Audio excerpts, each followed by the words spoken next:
We have essentially chosen to finance growth and development from Wall Street, from Washington, D.C. on down, skewed the game in favor of people who can operate at a huge scale.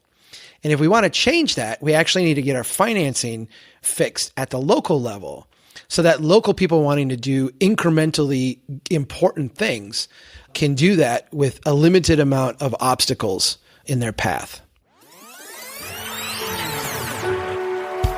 Hey, podcast listener, even if you are alone in your entrepreneurial journey, know that today, right now in your earbuds, you are joined by thousands of entrepreneurs from all around the globe seeking to grow better, more profitable, location-independent businesses. If you'd like to learn more about what we do and download our entire back catalog, check out tropicalmba.com.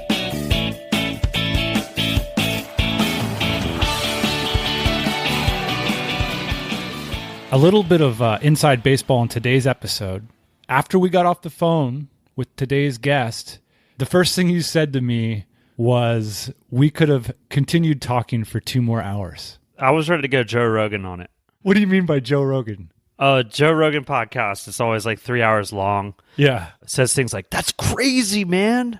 It always leads to monkeys and space and stuff like that. And I feel like we could have got there with this week's guest if we just let it run. Today's show is an inspiring and maybe a bit controversial conversation about what kinds of towns and cities we want to live in.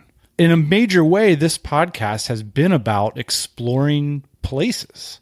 And I don't think we've ever quite explored them in the way that today's guest has. Through his work, he gives us a framework to think about why our cities and towns are good or bad or profitable or unprofitable in a whole new way.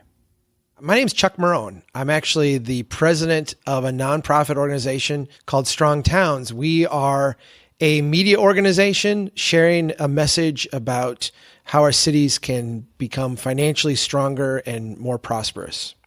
So first, a little background on Chuck, whose writing and podcast can be found at strongtowns.org. Super inspiring and fascinating website.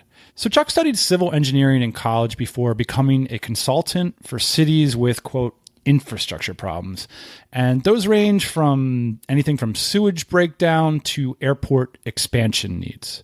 And while Chuck was engaged in relatively small problems like fixing a sewage plant, he started to see a much bigger problem, which I think it's fair to say is at the core of our society. So, Ian, do you have any major takeaways before we jump into this, what was a really illuminating conversation? Yeah, well, what we're going to get into today is that a lot of the cities in the United States are starting to run in the red. The ways and the reasons in which these cities were built back after World War II, there was a lot of federal funding rolling around, and that's how a lot of these suburbs got built, and that's how a lot of these cities got built. And now we're starting to see that infrastructure not being supported the same way that it was built, meaning some of this funding is starting to dry up, but yet us, the taxpayers who are living in these cities, are now having to fund some of this infrastructure. Yeah, I mean, honestly, there's a lot of depressing news for U.S. cities, but on the other side, there's some really exciting opportunities for entrepreneurs. The reason why we had Chuck on the show and why this is interesting to us is because as location-independent people, as people that can choose to live pretty much anywhere we want, we take great time and effort to understand the places that we want to live and invest there. Meaning, it's not just like we're going to live anywhere. It's like I did a lot of research and thinking before I moved to Austin. You did the same with Barcelona. And so when we choose to live in these cities, there's a lot to consider. And I think what's interesting about Chuck and the work that he's doing is that he gives us a deeper understanding of some of the things that are going on below the surface, why cities might not be doing so well financially, but also why cities are thriving. So it really helps me to understand, why do I like Austin? Well, these are some of the reasons why I like Austin. They invest in public infrastructure, there's great parks here, for example. To give a metaphor, it's like you might listen to a great song and just think it's a great song, but then a musician will come along and say, oh, well, the reason that works so well is because look what they did with the way the bass and the drums go together here. Exactly. Chuck sort of does that with cities. You might hang out in Austin and be like, wow, this is a really amazing place. And Chuck's like, well, here's some of the mechanisms or the systems in place that are contributing to that. And it's utterly fascinating for investors, for travelers, and for people making decisions about where they want to live and invest. One of Chuck's key theses here is that the infrastructure of the US is essentially broken and not cash flow positive. And this has been going on for decades. Something that Chuck first saw on a job he undertook early in his career in a small town called Reamer, Minnesota, where that city was forced to take a 40-year loan for hundreds of thousands of dollars to fix a problem that was essentially 300 feet of leaking pipe. Well, I'm building a highway back to the heart of things. This is an extreme example, but it's an example that illuminates the point. What was actually going on in this city is they didn't have enough private wealth. They didn't have enough value in their tax base. They didn't have enough wealth that they could tap through their taxing structure to actually pay for the infrastructure to support that town, to support that development pattern. There wasn't enough there. There was more private investment than there was public investment. And so what happens is you essentially go insolvent. You don't have the money to fix everything that you have committed to fixing and maintaining.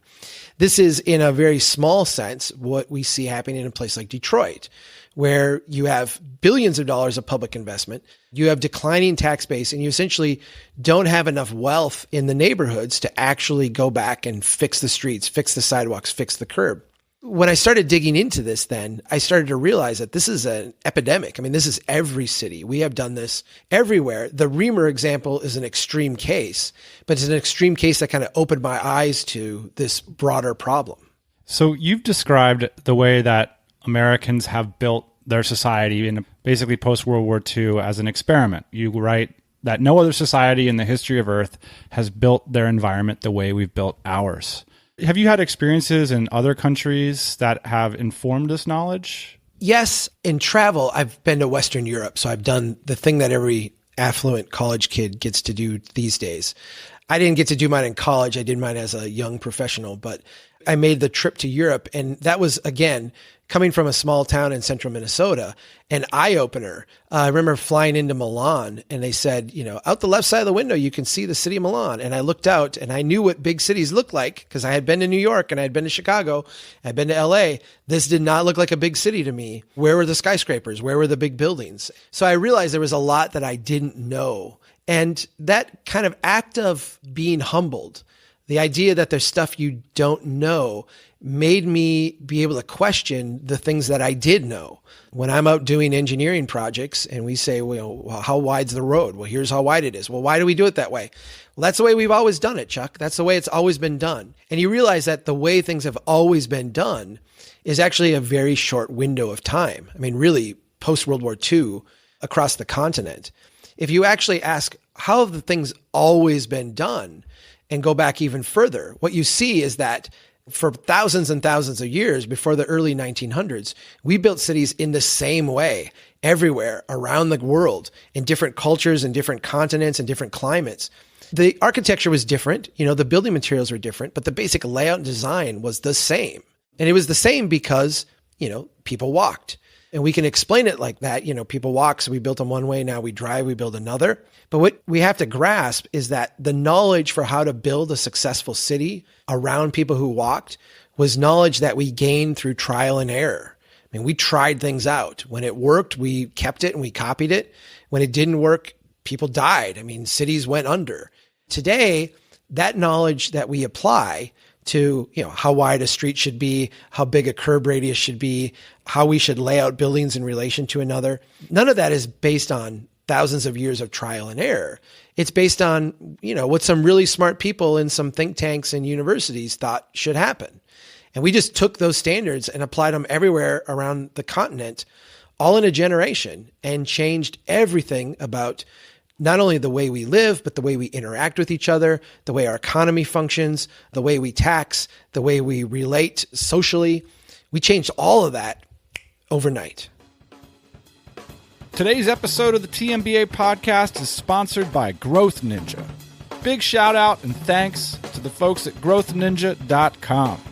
Are you looking for a reliable and hands-off way to scale your company's revenue? Well, take a look at Growth Ninja, a proven Facebook ad service.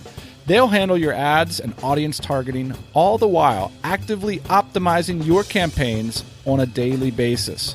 Whether you're after lead generation or direct sales, Growth Ninja makes sure your Facebook ads are brutally effective. And here's the best part.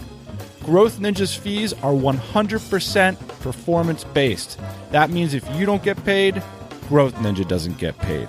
They also offer a generous rewards program for any new clients you send their way. You'll receive 20% share of the monthly earnings your referral brings in. This means that some of the referrers are making thousands of dollars each month just from one simple intro email they sent ages ago. Go on. You know you want to check it out. Check out growthninja.com and mention the TMBA podcast for a special discounted rate. And again, a big thanks to Growth Ninja for sponsoring the show. Now, you write about our culture that we're so obsessed with moving cars and parking cars that we can't stop to consider what value a building provides for our society. Other cultures around the world have cars too. Why did things happen this way in America, in your view? I've actually asked myself this question a lot because I'm an engineer and I'm a planner. I understand why engineers do it because, this is the profession they're tasked with doing. Engineers don't really think about the built environment because everything that we work on is in between what we call the right of way, what normal people call, the streets or the buildings or what have you. You give someone a hammer and every project looks like a nail. You give the budget to the engineer and every problem looks like an engineering problem. After World War II, we culturally were freaked out about the idea of going back into depression. And the theories at the time were without the ongoing stimulus of war spending, we were just going to go right back to where we were in the 30s. And that freaked everybody out. And so when all of a sudden we took that collective energy that we had been spending fighting the Nazis and the Japanese, and we converted that into essentially building America, what we found is that we could create all kinds of growth really quickly. We could run highways between cities. We could run highways through the middle of cities. We could spread things out and we could create in a very kind of instant pop-up way, GDP growth. And GDP growth, especially at the time, equated to individual prosperity, families getting wealthier, businesses getting more successful, opportunity. I think we just enshrined that notion into our psyche. There weren't a lot of things to push back on it. Now today, when we do those same exact things, we go out and build a new suburb, we have to do it based on the backs of debt for the government, debt for families, debt for future generations. We have to do it on the backs of cities taking on enormous liabilities. So the city has to agree, despite the tax base not being there, that we'll fix all these roads and all these streets and all this curb. And so what we see is that the drag financially that comes with this approach is just so great. The returns are so diminished that they're actually negative now on these transactions. You call this the growth Ponzi scheme. There's this axiom that I always heard as an engineer, and then when I started working as a planner, heard a lot as well, but in a little bit different framework. And that axiom goes like this: if your city is not growing, you're dying. And really, that struck home because we could look around and we could see cities that weren't continually adding new things, building new streets, adding new homes, adding new commercial businesses. Those were the ones that were in terminal decline. And when I started looking into this, I realized that, first of all, cities should not fail if they stop growing. An analogy would be someone walking or someone riding a bike. If you stop moving forward when you're walking, you don't collapse. But if you stop moving forward when you're riding a bike, you tip over. And essentially, why do cities function like a bike and not like a person standing? It's because embedded in the way we build is this growth, stagnation, and decline cycle. And I think the easiest way to understand it is this. When you go out and build a new residential neighborhood, you'll maybe build, depending on the size of your city, 20 homes within a couple years, or you'll build 200 homes within a couple years, or you'll build 2,000 homes within a couple years. So you'll have this huge place that looks like success today. And it will be brand new and it will provide a bunch of tax base. And for the city, it will provide a bunch of tax revenue. 30 years later, everybody's roof is going to go bad at the same time. Everybody's driveway is going to start to go bad at the same time, right? Everybody's appliances are going to fail within 2 or 3 years of each other in this narrow window. And today, our development pattern doesn't have a way to essentially renew itself. There's nobody that's going to go in and say, oh, I've got a single family home here in decline. Why don't I buy it and convert it into a duplex? We don't have that mechanism. That's not allowed today under most of our codes. So what you see in modern development is you see this period of growth, then an extended period of stagnation, and then essentially rapid decline. The way we've chosen to deal with that is to go get more growth, right? We haven't chosen to deal with the stagnation or decline part. What we've chosen to do is deal with the growth. We can go get more growth, and if we get growth, we won't be dying. And so you have this mad rush to how do we get more growth in our cities? And it leads to what I've called this Ponzi scheme. We've got to keep growing so that we can go back and make good on all these promises we made a generation ago. So, Chuck, it seems like one of the solutions that you just pointed out there is a better zoning system. Why do you feel like that's the answer to not having to continuously build? A little bit about zoning. We created modern zoning. And if you go back to these thousands of years I alluded to where we developed in a different way, they didn't have zoning the way we think of it now. They had basically an accepted way of building that people followed. And they followed it not because of social pressure or because they were benevolent or what have you. They followed it because it made the most sense for them. It was a development approach that optimized what was good for the individual with what was good for the community. If you were going to build a residence on a street, or if you were going to build a commercial building 200 years ago in a town, what would you have done? You would have lined it up with everyone else. You would have, had your building face the street. It would have been symmetrical. It would have had a nice front. It would have done all those things because that's what would have built wealth for you. Incidentally, that's what made every building around you wealthier too. Today, if you're going to build, what do? You build way back, you put a big parking lot, you have the most obnoxious sign on the block so you can shout out everybody else, right? You tear down the building next to you for a parking lot so you got plenty of parking. And basically, we've created a development pattern where everyone is an island unto themselves. Zoning has codified that. I see. And maybe because people were walking down the street, of course you wouldn't want it 150 feet off the street because then you're not accessible. But now we've got these cars, and so we're driving there, and it doesn't really matter if the buildings don't line up exactly. Precisely. We experience cities at 30 miles an hour now instead of 2. And when you do that, the interaction between what is built and the public space that we're in is very different. And it creates a different set of incentives. And so to get back on your point on codifying zoning or zoning codifying this situation, what happened there? What we did is we, in response to some really nasty situations, rendering plants going in across the street from apartments and things like this, we created this mechanism of zoning. We came up with the notion that, little houses should be in a different place than bigger houses, should be in a different place than even bigger houses. If you're going to have a store of a certain size, it should be in a different place from all of them. We came up with this notion of separating everything and then, driving in between. And what we've done in coordination with this idea of growth, stagnation, and decline is we've created clusters of development, commercial, residential, that by their very internal nature have this period of success where they outwardly look successful and they provide great cash flow. They have this period of stagnation where they kind of hold their own for a while, but are not necessarily like the best place to be. And then they have this rapid decline. Without the mechanism of essentially a community being attached to other places that are experiencing value and investment, they're an island unto themselves. And these places tend to get into decline and stay in decline. And the only way they are rescued is by heroic intervention, largely by the government through some type of tax subsidy. And that's just not scalable.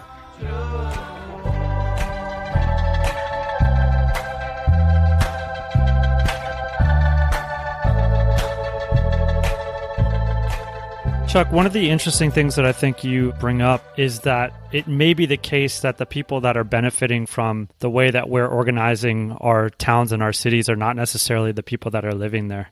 What kind of relationship have you found these people to have? And when I say these people, I mean developers, I mean people that are building the houses, people that are providing the infrastructure. What relationship do these people have with the cities, governments that are running these towns? It's a dysfunctional and predatory relationship. But I also would say, cities don't have a lot of choices today, at least not unless they're willing to really be proactive. If you want to be a developer today, we could all be developers today, but we're not going to be developers that will be listed on the New York Stock Exchange. We're not going to be accessing the massive, massive housing market that the typical developers are able to tap into today. We would be doing something very marginal and very different. The thing is that in government, we tend to treat them both the same. And in fact, I would go so far as to say we treat the large developer in a privileged sense. If you're going to go build a greenfield development on the edge of town, we have a really simple, easy process for you to follow. You can come in, you can get a quick approval. We can get you out there and get you building. You can go to the bank and you can get financing for all of that. You can get lots of liquidity from Wall Street. When you get the homes done, we have really easy products for your buyers to get into. And so we make that a really streamlined, easy process. Now, let's say that one of us decides, we're going to buy the house across the street that's gone into foreclosure. We're going to put some sweat equity into it to try to make it into a duplex. And then we're going to rent one out and sell the other one, or rent them both out. In my city, you would have months and months of public hearings. We'd invite all the neighbors in and have them comment on it. They would, voice all their objections over parking and what have you. We would have a whole set of rules that you would have to follow regarding stormwater runoff, even though there's a stormwater pipe that is paid for in front of the house. We would have all these things in place that if they do exist out on the edge, the big corporate developer with the team of engineers and lawyers and whatever can get past. But you as the individual trying to make your neighborhood work is just going to be overwhelmed by the way we have chosen to finance growth and development from Wall Street, from Washington, D.C. on down, skewed the game in favor of people who can operate at a huge scale. And if we want to change that, we actually need to get our financing fixed at the local level, so that local people wanting to do incrementally important things can do that with a limited amount of obstacles in their path. And so what's the way forward for that? Is it educating these people that are running the city's P&L and balance sheet? I think there's a short-term and there's a long-term aspect to this. I think short-term is a really uphill battle for cities. I think that there are some exciting new crowdfunding techniques that can be used. But I think for the most part, cities need to try to cultivate their own local development pool. There's a group out there now today that we're very friendly with called the Incremental Development Alliance. And they're trying to train thousands of small developers around the country. I think getting a relationship with them and implementing some of their recommendations, like getting rid of minimum parking standards, making permitting for simple things a lot easier to do. I think we need to do those things in the short term. It's not obvious to me why minimum parking standards would be a problem for a community. Okay, if you say to Walmart, you've got to provide a minimum amount of parking, Walmart just goes out and buys enough land to put in that parking. It's not a big deal for them. If you tell the local store owner, even though half of your business or more is within walking distance of your place, you've got to provide the same essentially percentage of parking for floor area as a Walmart. And in fact, we actually often require even more per square foot of floor area than a Walmart for a local shop. All of a sudden, that local shop, you got to go buy your next door neighbor and you got to tear down their business and you got to, spend a whole bunch of money building parking. And that takes out of your ability to buy merchandise, to improve your own shop, to, pay people, to do all the other things that would make your business successful. It creates a huge drag on that small business owner. You've told a story of how Spain essentially squandered its riches on an inefficient federal system, essentially. I guess that's the way to say it. The next slide, I've watched many of your presentations and read your articles, and the next slide is like kind of the analog of like, look at this next great empire and look at how we've laid out our inefficient system. It does seem like because things have happened so quickly and at such scale that we're headed towards some sort of calamitous situation. In fact, you got put on my radar recently when one of your articles was essentially sharing how small towns are going bankrupt and how this is endemic across the nation. Do you feel we're headed towards some sort of reckoning here? Yes. And it's kind of hard. There's a certain amount of collapse kind of sense in me that I have to kind of push to the rear sometimes, because it's a hard place to start a conversation with people. And when you go in and you say something, and I truly believe this, that Detroit is the destiny of most American cities, when you start with that, people just stop listening to you. So I have to start in different places and explain the underlying mechanisms. But when you look at Detroit, for maybe foreign listeners, you might just give a little overview of why Detroit would be an example. If you go back to the early 1900s, Detroit was one of the jewel cities of North America. It was one of the top 5 cities, certainly in the world, in terms of elegance and wealth and opulence. I mean, I was in Detroit a couple of years ago in some of the old theaters that they had. And I mean, you walk in there and you're like, am I in Milan? Am I in one of the great cities of Europe? It is an amazing, amazing amount of wealth that was there. Detroit in the early 1900s, the auto city, the auto capital of America, essentially started to build the American experiment ahead of everybody else. They were the first ones to run the highways through the middle of the city. They were the first ones to run the highways out to the edge. They were the first one to build beltways. They were the first one to take their population and spread them out over this broad area. And when we look at it, Detroit experienced amazing growth and prosperity from doing that. And there was a reason why after World War II, we all started to build this way. We looked at Detroit and we saw that Detroit did this and it worked out really well for them. And we should all try to be more like Detroit. Every city ran the highways through the middle of the city.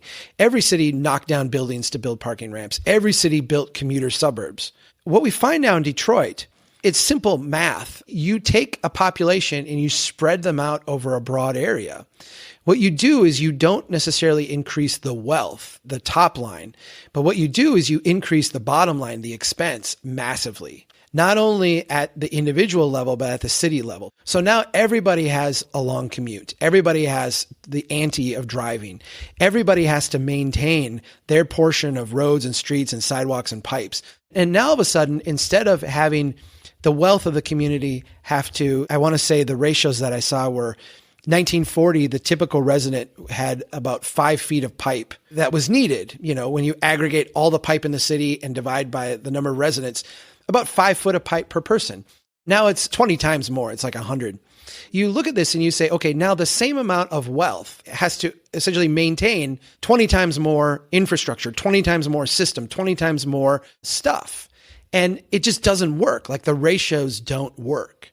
So when you look at Detroit, what you can see is a place that experienced that growth, stagnation, and then when they hit the decline, people just moved on to the next place and moved on and moved on and moved on and left all these neighborhoods in terminal decline without enough wealth, but with enormous liabilities to them. When we start looking at cities around the world, and we've done some pretty detailed financial modeling, what we see is that instead of, and we describe this in terms of ratio between private wealth and public wealth, instead of a healthy ratio of about 20-1, so for every $20 of private investment you've got $1 of public investment that has to be supported. We actually see cities that are the inverse. For every $1 private investment, it takes $2 of public investment in roads and streets and sewer and infrastructure to make that happen. That is a terminal relationship. You can't have that relationship and keep a city functioning. And when we look at the cities of North America, they're all in that state. They are all, with very, very few exceptions, in that condition where there's not enough private wealth to actually sustain all the public investments that are in place. Now, listening to all this, you might think that Chuck is committed to cities that only prioritize the regeneration of urban centers over the continual creation of the new suburbs and out-of-town developments, and the infrastructure that it takes to serve them. I think it would be unfair to pigeonhole Chuck as like just a city guy, or that he has got this really specific idea of how things ought to be. I think his view is very holistic. Yeah, and in fact, he was raised on a farm, and for the first 20 years of his married life, Chuck and his wife lived on what he describes as a 5-acre suburban lot in the middle of nowhere, which, by the way, turned out to be a terrible investment. Yeah, it's only in the last few years that they've moved to an early 20th century house 6 blocks from the center of Brainerd, Minnesota. So he's experienced, the viability and quality of both ways of life. You can look right now today. I've got on my table the proposed projects in the $1 trillion Trump infrastructure plan. These are all under the guise of, if we build more stuff, we'll get more growth, and more growth will be better for everyone. And the reality is, if we actually look at cities, what we see is that the investments that actually build wealth in a place are ones that get at the core of quality of life. And those are investments that are really small and really kind of esoteric. So things like, from a physical standpoint, putting in crosswalks and street trees and making it a little bit easier to cross the street. From a social standpoint, doing things like fixing up parks and holding festivals and having outside movie night and, doing things to get people together. From an economic standpoint, instead of building the big box store on the edge, having the microbrew in town and the little coffee shop and the things that add to the quality of life of people living in those neighborhoods. I would argue in my little small town here, having the church 6 blocks from my house, which I really deeply value as part of my experience, is a lot more valuable to me than being able to drive to the big church on the edge with the big parking lot. I think that there are ways to reach a whole broad cross-section of people in our cities today based on the quality of life that they live. And we can do this from a city standpoint, on a really affordable, kind of low-risk budget. Instead of obsessing over, how do we get the new big business park on the edge of town, or where can we get the big federal grant to build a bunch more infrastructure?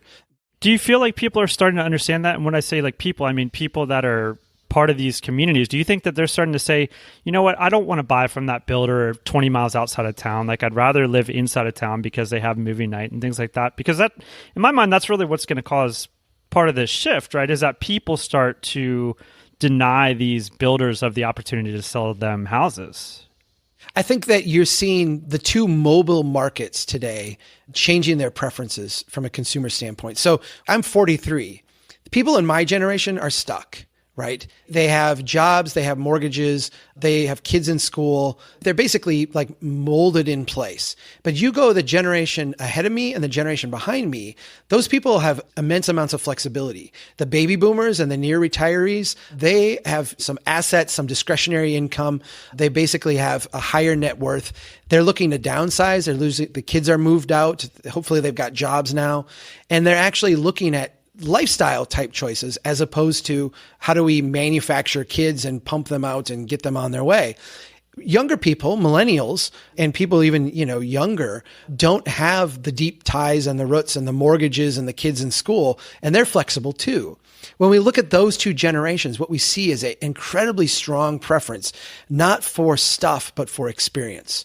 Not for how big of a house can I have, but where is it going to be located and what is that going to get me access to? I think the very smart developers have recognized this over the past decade. You're now starting to see the smart cities recognize it, and bureaucracies are starting to change in response. At the government level, it's a lot harder, though. It's a lot harder to make that shift. But I think the private sector is really driving it. You go to a place like Asheville. If you go back to Asheville, North Carolina 30 years ago, it was a dive. I mean, I've seen all the pictures and all the stuff. It was not a great place. Go to Asheville now. Everybody is leaving Austin because it's become too big to move to places like Asheville. Asheville is a lot of what I have had reported to me what Austin was like a decade ago. It's a collection of funky and kind of fun. And, I've had the opportunity to hang out in Asheville quite a bit. And it's a lifestyle choice that is really about having a great quality of life. A lot of the people that listen to this show are entrepreneurs, and a lot of those people work online. And so we kind of have the choice to, fortunately, live where we want to live and participate in the communities that we want to participate in. Dan and I have been fortunate enough to live a lot of different places around the world, but kind of as a tourist in most instances, because we're swooping in for several months or even several years, not really participating in the local economy so much or even getting involved in politics or anything like that. I would imagine the majority of your audience is people that are, for lack of a better term, stuck in these towns or stuck in these types of situations because they have to have a job, they have to commute to work and things like that. But just talking a little bit about the future, because you brought up millennials and people that are older, I think that there's something on the horizon here, and I'm interested to hear your thoughts on it. But my guess is 5 to 10 years from now, the inevitability will be that we are not driving cars ourselves. There might be cars on the road, but we're not driving them. And so what happens then to all this parking that we don't need because these cars are in service for 24 hours a day and these drones that are delivering packages? I mean, this might all be getting too futuristic, but is it? I mean, should we be planning for these kinds of scenarios? It's really interesting because I'm not a kind of rabid booster of the autonomous car going to change the world. I get it and I understand. I mean, I was an early embracer of the smartphone, and I had the PDA back when they had the stylus. The stylus. Oh yeah, no, that was me. I'm an early adopter. But I look at the physical impediments that our cities face and the massive kind of uphill climb we have just to keep from going backward in many ways. I mean, these huge backlogs of infrastructure maintenance and the idea that we're somehow going to be able to, transform our cities is one that I struggle with. Maybe San Francisco, maybe New York, maybe Washington, D.C., maybe Vancouver. I'm not going to argue that those places aren't dynamic enough to do this. But if you go to Omaha and Kansas City, and I would argue Dallas and even Austin to a degree, Austin has a massive, massive backlog of maintenance. I mean, it's insane, despite the growth, how deeply insolvent a city like Austin is. Are they going to be able to transform themselves in the face of this new technology? I don't know. I don't know. Will the technology have other impacts, such as now all of a sudden that entry-level job of a taxi driver, the ability to make a living doing that, a truck driver? Are those jobs losses going to be so pronounced in our cities that it's going to have a large social upheaval? I think those are legitimate questions. I do think that the one bit of the technology that gives me pause, and it's because I know enough to be dangerous, but not enough to really solve anything, is the idea that the Google car, the autonomous car, is going to work really well on the open road. In other words, if you're driving down a highway and the number of variables coming at you from each side is limited and predictable, you can write algorithms to deal with that. If you're in an urban neighborhood where, you've got everything from the person who randomly opens their car door to the kid who runs out on the street with following the ball to, all the other like random things that happen in a neighborhood, I've seen these cars struggle to deal with that. The solution to that is one of two things. One, you either slow the cars way, way, way down. Your reaction time can be slower because essentially the level of risk is slower. Or you do things like create barriers to keep the complexity out. And that's actually one of the ideas that's been floated. And I think that would be a huge barrier to that quality of life equation and to making our cities fantastic places. Imagine if on the edge of the street, instead of having a sidewalk where you could just walk out onto the street, you actually had a wall along the edge of the street or a fence to keep you from going out and interfering with the autonomous cars. That's actually an idea that's been floated, and that would kill our cities. If you have the suburban people dominate the autonomous car conversation, that's the kind of solution you'll get. If you have the urban people dominate it, I think you'll get slower traffic, which would be better for everybody in many ways. I think that the healthy way to think about this is really the way to think about development in Europe versus development in the United States. In Europe, they essentially said, and after World War II, a lot of European cities were completely destroyed. I mean, they were leveled. They could have easily built in the style of development that American cities are built in. They easily could have. And they said, nope, this is the way our cities are built. This is the way we're going to build them. And they put them back the way they were. And then they said, in this framework, we are going to accommodate automobiles. And some have gone on in the 70s and later to say, we're going to focus on accommodating people. And that means sometimes it will be buses and sometimes it will be bikes and sometimes cars will take a back seat to that. But essentially the idea was the city form is here, and then we are going to make the transportation system adaptive to that. In the US, we went the opposite way. We said, here's the transportation technology, and now we're going to adapt the city to that technology. And so we widened out the streets, we took out buildings, we, did all this stuff in essentially subservience to the transportation technology. The thing that freaks me out about the autonomous car debate is that we're starting here in America with the same mentality. Essentially, the transportation technology will drive the land use conversation. And at the end of the day, what we really need is great cities, great communities, great neighborhoods where people want to be, being served by the best transportation technology for them. I think if we start with that, we're going to end up in a really great place, whether it's autonomous vehicles or not. It sounds like there's reason to be optimistic, despite somewhere in the middle of this conversation, I got really depressed. Well, let me put the pessimistic and then the optimistic spin on it. I think that in many ways, Detroit is the destiny for many of our cities. This process of essentially ending this experiment and reckoning with the bad predicament that we put ourselves in is going to be essentially a defining feature of the next 30 years. It's going to be something all cities are going to go through. And it's going to have winners and losers, people who end up in a really great place, people who end up in a really desperate situation. I think being aware of it now is going to help us navigate it in a way that is less harmful. But once we go through this, and even as we experience it, I think what you see is that we're actually, at the end of the day, enjoying a higher quality of life. We're building better places. These are places that are more respectful of people. They actually are more human. They're more genuine. I think we can start to reestablish good social connections. I think we can start to live healthier lives. Physically, spiritually, socially. I don't think that's going to come without pain, and I don't think that's going to come without a cost, but I think we can ultimately get there. And so I look at the challenge not as, pending doom. I look at it as more like the pain of a birthing process or the pain of exercise. You go through this and you get to a better place. I kind of feel like that's the kind of transition we're going to go through.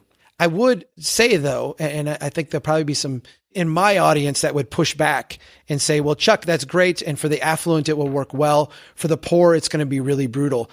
I tend to agree with that analysis. I think what we see right now today is that our cities historically were, and this is going to sound very coarse, our cities throughout all of human history were wealthy people surrounded by poor people. In the 1950s and 60s, America put trillions of dollars into inverting that. So we became cities of poor people surrounded by wealthy people. And we are now seeing a natural process of inversion where cities are going back to being wealthy people surrounded by poor people. I think the challenge of the next generation is going to be not only how to deal with that transition, which is good and healthy, and I think going to lead us to a better place, but also to do it in a way that does not leave people behind or dislocate them into places where they can easily be marginalized. I think that is going to be a social challenge that will take the challenges we experienced in the 60s in regards to race and class and essentially magnify them and make them one of the major challenges of our age. Chuck, do you have just a couple minutes to talk about your organization? Because I want to hear more about Strong Towns and how you started that and what your organization looks like. I started writing a blog back when I was running my own planning firm. And the blog was to discuss these issues. They were basically kind of a voice in the wilderness saying, like, look, I'm being rejected by the people around me and my professional colleagues.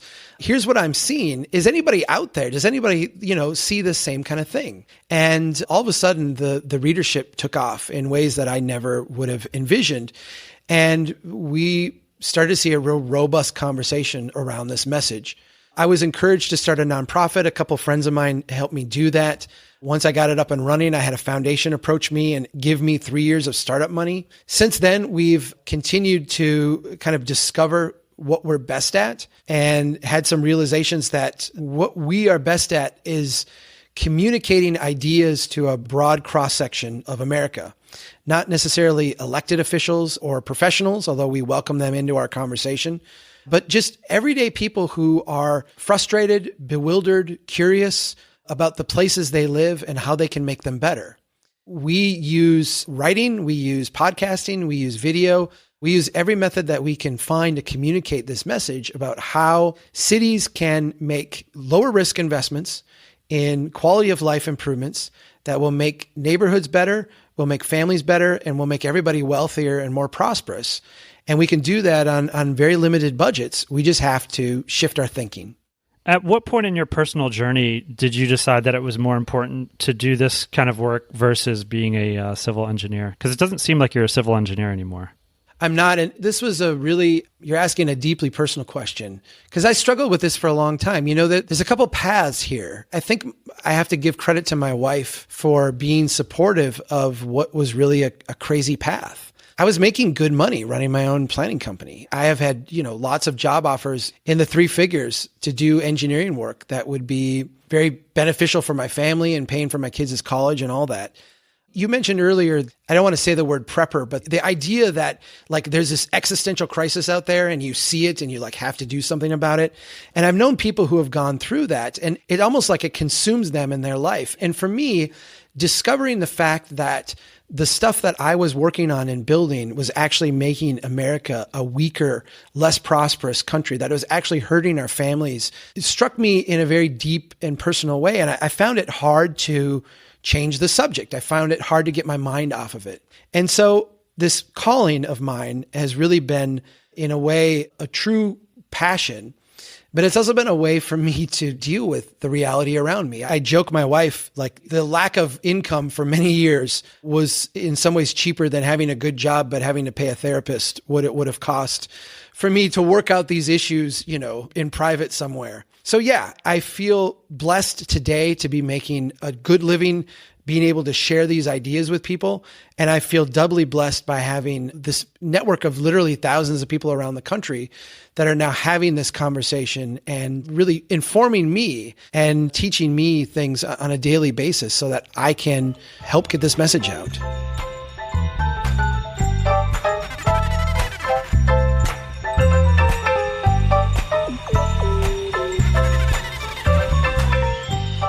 We'd love to know what you think about strong town style thinking.